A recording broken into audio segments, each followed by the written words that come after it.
I welcome you to learn English. உங்கள் friend அவரோட பைக்கை உங்கள் வீட்டுக்கு முன்னாடி நிறுத்துறாரு. அவர்கிட்ட நீங்கள் சொல்கிறீங்க, பைக்கை அந்த மரத்துக்கு கீழே நிப்பாட்டுங்க அப்படின்னு சொல்கிறீங்க. இதை வெவ்வேறு சென்டென்சஸில், அதாவது இங்கிலீஷ் சென்டென்சஸில் நம்ம சொல்லலாம். அப்படி சொல்கிறதுக்கு நம்ம ப்ராக்டிஸ் எடுத்துக்கிறணும். That is very important. ஒரே டைப்பில் நம்ம சென்டென்சஸ் ஃப்ரேம் பண்ண முடியாது. Park your bike under that tree. இந்த பார்க் அப்படிங்கிறது, பார்க் அப்படின்னா உங்களுக்கு தெரியும், நவுன் ஃபார்மில் பூங்கா அப்படின்னு அர்த்தம். வேர்ப் ஃபார்மில், அதாவது வினைச்சொல், வேலையை குறிக்கும் வார்த்தையில் அந்த இடத்துல நிறுத்துங்க, பார்க்கிங். நீங்கள் பார்த்துருப்பீங்க பப்ளிக் பிளேசஸில். ஒரு வெஹிக்கிள், அதாவது ஒரு வண்டியை நிறுத்துறதுக்கு நம்ம பார்க் அப்படிங்கிற வேர்பை யூஸ் பண்ணுவோம். ஸோ இந்த சென்டென்ஸ் வேர்பில் ஆரம்பிக்கிற sentence. Park your bike under that tree. உங்கள் பைக்கை அந்த மரத்தின் கீழ் நிறுத்துங்க. இதே விஷயத்தை, இதே சென்டென்ஸை வேறு டைப்லேயும் நம்ம சொல்லலாம். ஒரு கொஸ்டின் வடிவத்தில் ரெக்வெஸ்ட்டாக சொல்லலாம். Could you park your bike under that tree? Park, P A R K, R silent, அதனால் பார்க் அப்படின்னு வாசிக்கக்கூடாது.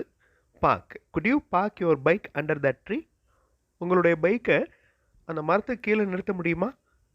ஸோ ரெக்வெஸ்ட்டாக கேட்குறோம். குட் அப்படிங்கிற அந்த மாடல் வேர்பை நம்ம யூஸ் பண்ணுறோம்.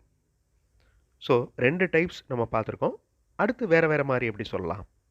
ஒரு இன்ஃபர்மேஷனாக நம்ம சொல்கிறதுக்கு, அதாவது ஒரு statement. My friend parked his bike under that tree. எனது நண்பர் அவருடைய பைக்கை அந்த மரத்தின் கீழ் நிறுத்தி இருக்கிறார். ஸோ இதை மற்றவங்களுக்கு நம்ம சொல்கிற மாதிரி. ஓகே, இதில் என்ன டென்ஸ் யூஸ் பண்ணியிருக்கோம்? சிம்பிள் பாஸ்ட் டென்ஸ் யூஸ் பண்ணியிருக்கோம். அடுத்ததில் பாருங்கள், my friend's bike. Friend's bike possessive use பண்ணியிருக்கோம். அப்போஸ்ட்ரோஃபி எஸ் யூஸ் பண்ணியிருக்கோம். பாருங்கள், my friend's bike is there under that tree. எனது நண்பரின் பைக் அங்கே இருக்கிறது, அதுவும் அங்கே இருக்கிறது, மரத்திற்கு கீழ் இருக்கிறது. இன்னொருத்தட்ட பாயிண்ட் அவுட் பண்ணி காமிக்கிறோம், அதோ அங்கே என் ஃப்ரெண்டோட பைக் நின்றுட்டுருக்கு. இந்த மாதிரி ஒரு விஷயத்தை வெவ்வேறு டைப்ஸில் நம்ம இங்கிலீஷ் சென்டென்சஸ் ஃப்ரேம் பண்ணலாம். அந்த மாதிரி ஃப்ரேம் பண்ணி practice பண்ணிக்கிறணும்.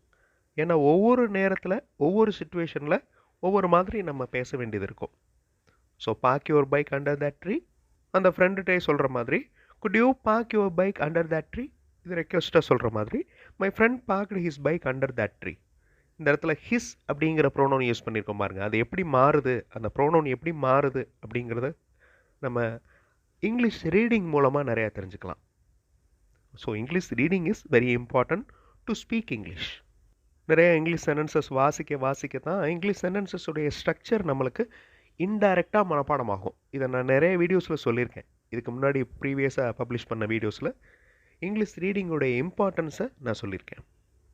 So my friend parked his bike under that tree, இது சிம்பிள் பாஸ்ட் டென்ஸில் இன்ஃபர்மேஷனாக சொல்கிறதுக்கு யூஸ் பண்ணுறோம். My friend's bike is there under that tree. So இந்த மாதிரி உங்களால் சென்டென்சஸ் ஃப்ரேம் பண்ண முடியணும் இங்கிலீஷில் பேசுகிறதுக்கு. இன்னொரு எக்ஸாம்பிள் பார்க்கலாம். நீங்கள் ஒரு வீடு வாங்க போகிறீங்க. அந்த வீட்டை பற்றி உங்களுக்கு தெரியணும், அதாவது அந்த வீட்டோட டீட்டெயில்ஸ் பற்றி உங்களுக்கு தெரியணும். அதை நீங்கள் இன்னொருத்தட்ட கேட்குறீங்க. இந்த சுச்சுவேஷனை இங்கிலீஷில் சொல்கிறதுக்கு முன்னாடி, I welcome you to this channel சென்டாக்ஸ். உங்களுடைய ஸ்போக்கன் இங்கிலீஷ் ஸ்கில் டெவலப் பண்ணுறதுக்கு வீடியோஸ் அப்லோட் பண்ணிட்டு வரேன். ப்ராக்டிஸ் பண்ணிட்டே இருங்க, ஷியராக டெவலப்மெண்ட் இருக்கும். இந்த சுச்சுவேஷனுக்கு நீங்கள் 3 டைப்ஸில் சென்டென்சஸ் ஃப்ரேம் பண்ண போகிறீங்க. தமிழில் நான் கொடுத்துருக்கேன். இந்த வீட்டின் விவரங்களை எனக்கு சொல்ல முடியுமா? குட் யூ அப்படின்னு அந்த கேள்வி ஆரம்பிக்கணும். ஸோ ரெக்வெஸ்ட்டாக கேட்குற கேள்வி. இந்த வீட்டின் விவரங்களை எனக்கு சொல்லுங்கள், டெல் மீ, அந்த வேர்பில் ஆரம்பிக்கணும் இந்த சென்டென்ஸ். நான் இந்த வீட்டின் விவரங்களை தெரிந்து கொள்ள விரும்புகிறேன், ஐ அப்படின்னு அந்த சென்டென்ஸ் ஆரம்பிக்கணும். ஸோ யோசித்து சென்டென்சஸ் ஃப்ரேம் பண்ணுங்கள். ரொம்ப சிம்பிளான சென்டென்ஸ் தான். வீடியோ பாஸ் பண்ணிக்கோங்க. பாஸ் பண்ணிவிட்டு தப்பு இருந்தாலும் பரவாயில்ல, சென்டென்சஸ் பாதியில் நின்னாலும் பரவாயில்ல, ட்ரை பண்ணி இந்த 3 சென்டென்சஸை ஃப்ரேம் பண்ணுங்கள். ஆன்சர் ஃபியூ செகண்ட்ஸில் டிஸ்பிளே ஆகும். வீடியோ பாஸ் பண்ணிவிட்டு ட்ரை பண்ணுங்கள். கண்டிப்பாக உங்களால் முடியும். Could you tell me the details of this house? உங்களால் எனக்கு சொல்ல முடியுமா, விவரங்களை சொல்ல முடியுமா? எதை பற்றின விவரங்கள்? ஆஃப் திஸ் ஹவுஸ், இந்த வீட்டை பற்றிய. ஓகே, ஆஃப் திஸ் ஹவுஸ் அப்படின்னு என்னது? ஆஃப்னா என்னது? உடைய. ஓகே, இந்த வீட்டினுடைய விவரங்களை எனக்கு சொல்ல முடியுமா? could you tell me the details of this house? இதே கேள்வியை could you tell me this house's details? ஸோ houses apostrophe s யூஸ் பண்ணுறோம், possessive. வீட்டினுடைய விவரங்கள். நெக்ஸ்ட் சென்டென்ஸ் பாருங்கள், வேர்பில் ஆரம்பிக்குது. டெல் அப்படிங்கிற வேர்பில் ஆரம்பிக்குது. Tell me this house's details. Tell me the details of this house. Okay, so of this house முதல்ல சொன்ன மாதிரி ஆஃப் அப்படின்னா உடைய அப்படின்னு அர்த்தம். இந்த வீட்டினுடைய விவரங்களை எனக்கு சொல்லவும். Tell me this house's details. Tell me the details of this house. ரெண்டு சென்டென்சஸும் ஒரே மீனிங் தான்.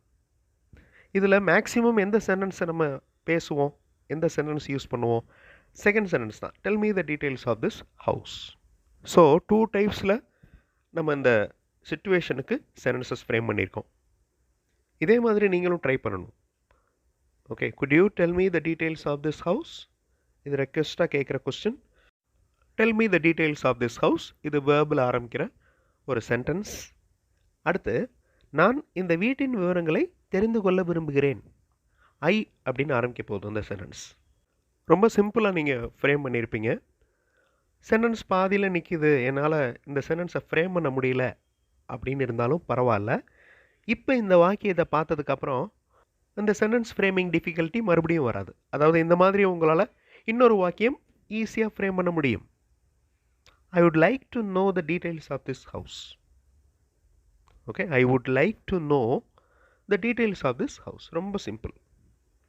ஐ want to know the details of this house, இந்த மாதிரியும் சொல்லலாம். ஐ வுட் லைக் யூஸ் பண்ணலாம், I want to know use பண்ணலாம். ஸோ ரெண்டு சென்டென்சஸ்க்குமே நான் இந்த வீட்டின் விவரங்களை தெரிந்து கொள்ள விரும்புகிறேன் அப்படின்னு தான் அர்த்தம்.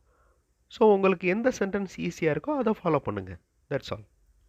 ஸோ ஒரு சிச்சுவேஷன், நீங்கள் ஒரு வீடு வாங்க போகிறீங்க, அந்த வீட்டை பற்றி உங்களுக்கு தெரியணும், இன்னொருத்தட்ட விவரம் கேட்குறீங்க. இதை 3 டைப்ஸில் நம்ம சென்டென்சஸ் ஃப்ரேம் பண்ணியிருக்கோம். Could you tell me the details of this house?